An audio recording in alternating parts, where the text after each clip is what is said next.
We, like many others, had been researching synthetic surfaces for the obvious reason that it would be safer for the horses and for the riders, would prolong a racehorse's life, be kinder for them, reduce injuries.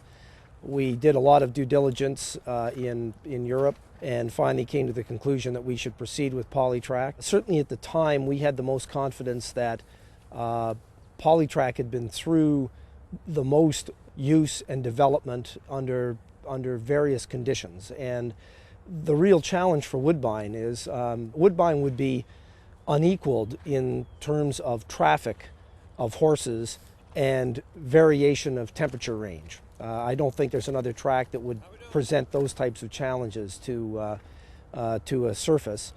So we wanted to go where there was cold weather, and one of the mornings I was in England, it was freezing cold, and the Polytrack was performing well.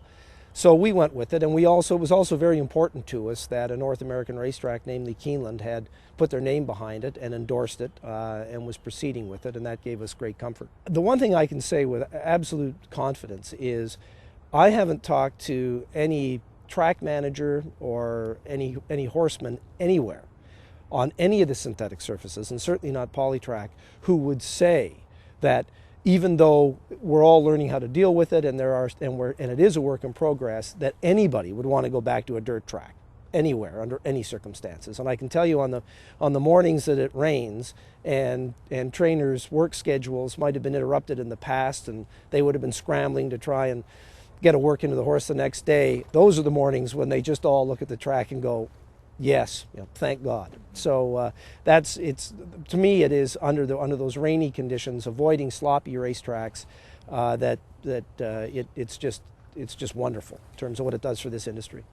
No matter what anybody says or complains about, and some trainers complain and some trainers love it, and it depends who's winning races, the proof is in field size. If the field size is up and remains up, our horse population hasn't increased. So if the field size remains up the way it has, it means that trainers' horses are bouncing back more quickly, they're sounder, they're able to come back and race again.